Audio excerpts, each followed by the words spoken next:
Hi guys, I'm Ian from Tentsile. We're here today to take you through some frequently asked questions, some tips and some hacks for our products to get you up in the trees this summer. Got a lovely stack behind us and we'll be going over it soon along with the Stingray and some other products just to teach you some tips and features you might have not known before. So the first question we've got today guys comes from Tom in Oregon. He asked, how high can I set up my stack?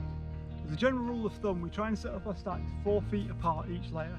So your first airborne layer 4 foot off the ground, your second airborne layer 4 foot above that. If you want to go higher, just make sure you have the professional knowledge of how to do it and use all the right safety equipment.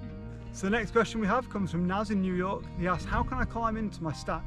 It's a common question we get asked, and for that reason we designed a ladder. So the ladder on the 2-person tent and 3-person tent will attach in different places. The 3-person, it'll go under the central hatch, the 2-person it goes on the front. You can have it on the left or right side. And if you've got extra carabiners, you can even secure it to the lower layer. So to install your ladder on your tent, on the 2-person models it goes on the front, on the 3-person models it goes between the central hatch. On the Duo or the Connect like we've got here, you simply install one quick link on the seatbelt webbing loop on the front and take your second quick link, open up the gate onto the D-ring. You take your ladder, find 2 front eyelets, 1 over 1 quick link, make sure you fasten it closed, that's really important. Other side, and the other side again, fasten it closed. Then your ladder's installed. So the next question guys comes from Hannah in Sheffield. She wants to know what's the difference between our Gen 2 and Gen 3 walls. These walls are a brilliant addition to making your lower levels a bit more waterproof, adding a wind block or just a bit of privacy. So behind me we have a Gen 2 wall. You'll notice the sides come straight down to the ground. And it's basically a big rectangle that perfectly lines up with the side of your tent. We'll go around the other side and check out a Gen 3 wall. So on the other side guys, we've got a Gen 3 wall. As you can see, it's got a distinctly different shape with the trapezium shaped corners. These give extra coverage on the sides of your tent and also mean that when you've got walls on either side, you can link them up, just giving extra coverage. And especially if you're building a stack, you get more coverage across your different heights. So the next question came from Emily in Sherwood Forest. She asked, how can I safely secure my Webblock so it doesn't slip in the night? The Webblock's an awesome piece of kit, but this question comes up quite a lot and we just want to make sure everyone's up to scratch on it. So your general use instructions are underneath the Webblock, a really easy guide.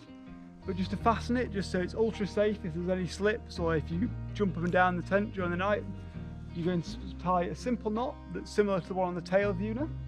You simply loop the tail of the strap around the tension strap 3 times. You can use your finger to keep a little bit of a gap in between. Once that's down 3 times, you're going to take the tail, fold it over, push it through and pull it tight. That knot will then secure you if you were to loosen this off in the night accidentally, if you were to get any slack, if you were to bounce up and down, it would just tightly fasten up there, it would jam in the mechanism and you'd be safe.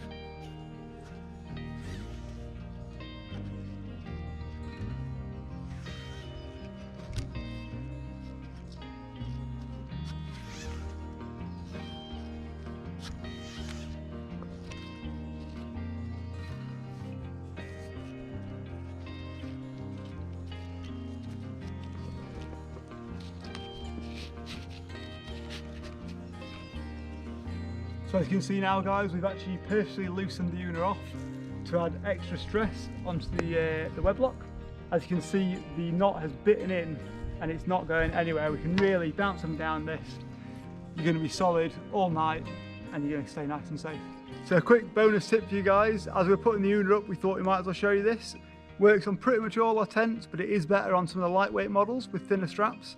You can actually take out some of your hardware, so if you've left your ratchet at home, you left your Webblock at home, or just fancy saving some weight, you can replace one of them with a simple knot. So to do this knot guys, you're going to pull your strap through as usual, pinch it down, it's going to go round the back, 1, 2, 3 times, create a little gap in there, bring the tail up, fold it, push it through and pull it tight. So because of the lack of tension from this knot compared to some of the other hardware we use, we often recommend that you tie it at the end of your tent and use hardware on the front two corners to pull it tight either way. However, one of the great benefits is that it has a quick release tail to it. So once you've tied the knot, you've got it all there. If you want to take it off, you just simply pull this tail. So this one will keep it tight, this one to release. This is a question that came up more than anything else. It's one of our key features, but also one of our most misunderstood features. It's the underfloor strap system. You can see it running down the middle of all our products, or on the 3-person tents running from each corner to the centre. This is a duo. While it looks good, you can kind of tell something's wrong with it. The strap system's got loosened off. So if I jump in, I like roll straight into the middle. If you have someone else, we both roll in. It's not creating its own individual hammock berths. You can see here, the underfloor strap is actually become really loose. This just happens over time. Generally, the more you get in it, it might become a little bit loose every time. You might not notice it, but over time it gets this. It's a really simple fix. All you're going to do, start by loosening your hammock off.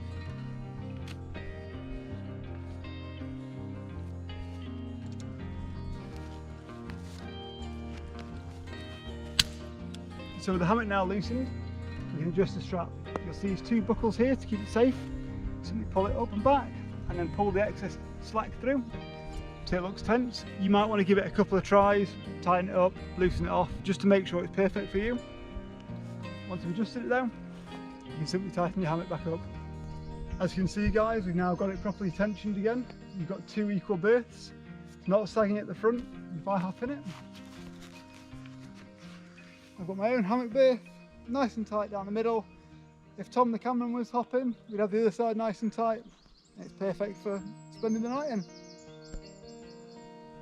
So for the next hack, we're showing you how to use the internal netting as a TV or iPad holder. So it's quite simple. It's designed that you can simply slip your iPad in at night with the mesh. You can see straight through it. You'll see whatever you're watching, and you can just hang it up, lay back, and watch a film. So for the next hack guys, we're looking at how to undo a ratchet safely. This is one we get quite often, as they can go with a bit of a bang, and we just want to make it as safe as possible for you. First of all, make sure your poles are out your tent. You don't want to damage them when you pop it down. And then take the tail end of the ratchet strap, feed it through the release handle, and pull it back with some slack. And then you simply use this to release the ratchet, pull it up, along, and down. And that's done. Quick hack guys we've got here, it's super easy but people still miss it sometimes. The actual tent bags themselves, if you undo the straps, makes a perfect backpack. So instead of having to hike it on one arm, you can carry it in the backpack.